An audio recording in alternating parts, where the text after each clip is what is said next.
دینی معلومات حاصل کرنے کے لیے دیکھیے رجا CSC یوٹیوب چینل۔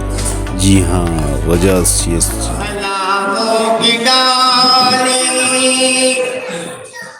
محبت کا تحفہ وہ دیکھو ملائک لیے آ رہے ہیں۔ نحمدہ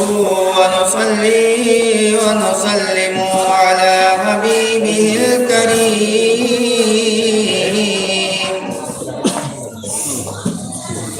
اما بعد فاعوذ باللہ من الشیطان الرجیم۔ بسم اللہ الرحمن الرحیم۔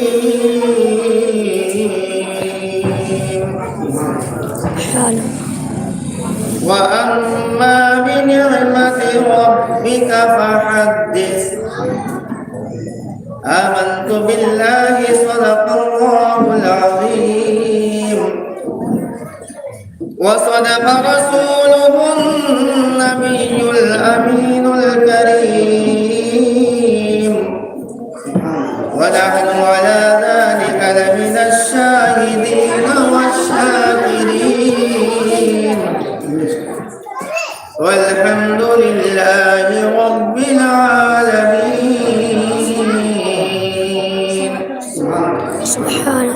غوث اعظم بمد بے سر و ساما مدد قبلہ دی مدد کعبہ ایمان مدد آمین۔ بگرداب بلا افتاد کشتی مدد کن یا خواجہ معین الدین چشتی آمین۔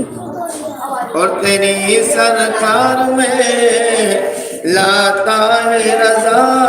اس کو شفیع، اور جو میرا غوث ہے اور لاڈلا بیٹا تیرا، میں تو مالک ہی کہوں گا کہ ہو مالک کے حبیب، یعنی محبوب و محب میں نہیں میرا تیرا۔ حضرت گرامی، مجھ سے قبل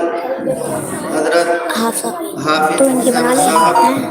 بڑے اچھے انداز میں نعت سرور محمد صلی اللہ علیہ وسلم پڑھ رہے تھے اور آپ کے قلوب کو منور مجلہ فرما رہے تھے۔ میں بھی کچھ دیر کے لیے حاضر خدمت ہوا ہوں۔ آپ کی سماعتوں کے حوالے چند اشعار نعت کے پیش کرتا ہوں، اس کے بعد تھوڑی سی آپ سے گفتگو ہوگی، اور اس کے بعد ہمارے حضرت علامہ مولانا آصف رضا صاحب سے آپ مخاطب ہوں گے اور بڑے اچھے انداز میں آپ کو انشاءاللہ سنا فرمائیں گے۔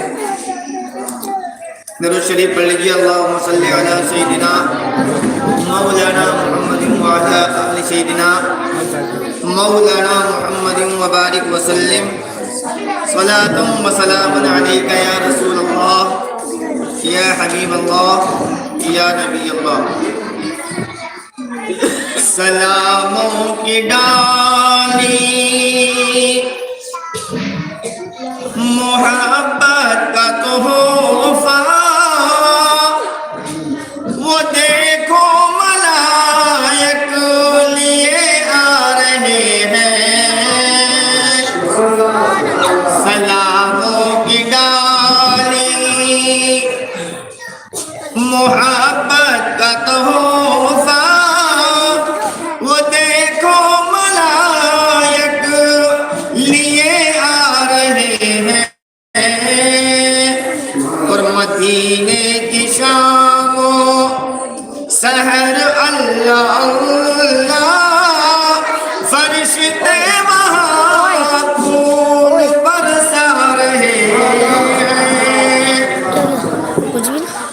مدینے کی شام و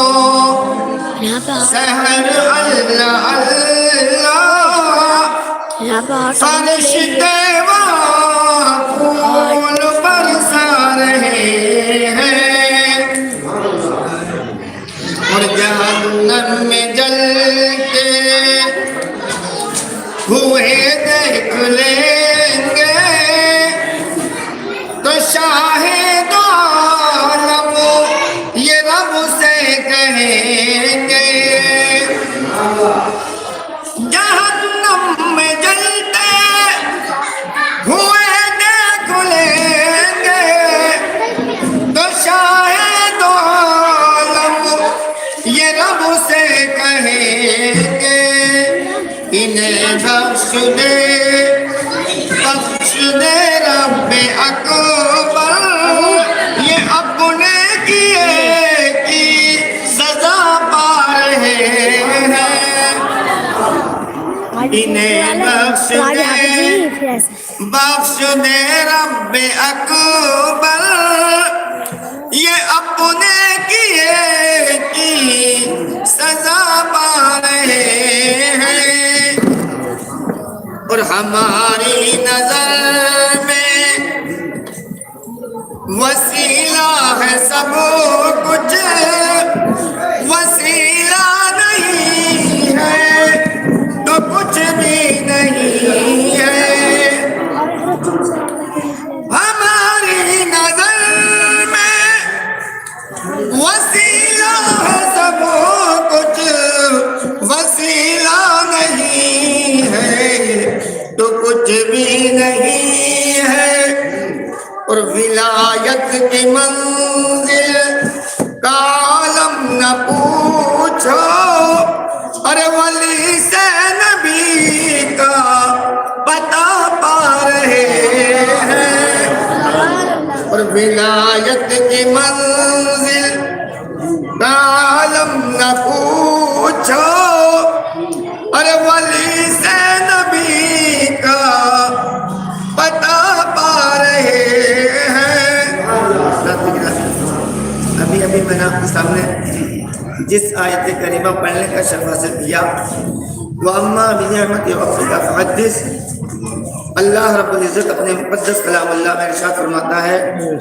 اور ہماری نعمتوں کا خوب چرچا کرو آج ہم اور آپ یہاں پر جو اکٹھا ہوئے ہیں اللہ رب العزت کی نعمتوں کا چرچا کرنے کے لیے جہاں ذکر حبیب ہوتا ہے جو اہل دل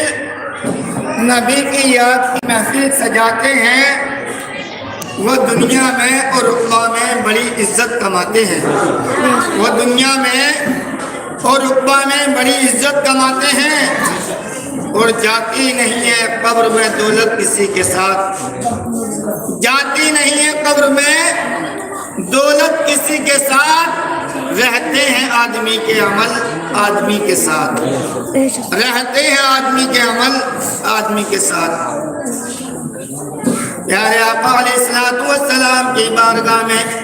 ایک صحابی آتے ہیں عرض کرتے ہیں یا رسول اللہ صلی اللہ علیہ وسلم آپ پر میرے ماں باپ قربان آپ پر میری اولاد قربان آپ پر میرے جان و مال قربان اے پیارے آقا علیہ السلام میرے گھر میں ایک میری بٹیا جوان ہو گئی ہے مجھے اس کی شادی کرنی ہے اے پیارے آقا علیہ السلام میرے پاس اتنا مال و زر نہیں ہے اتنی وسعت نہیں ہے اتنی دولت نہیں ہے کہ میں اس کی شادی کر سکوں اے پیارے آقا علیہ السلام آپ میری مدد فرما دیجئے تاکہ میں اس کی شادی کروں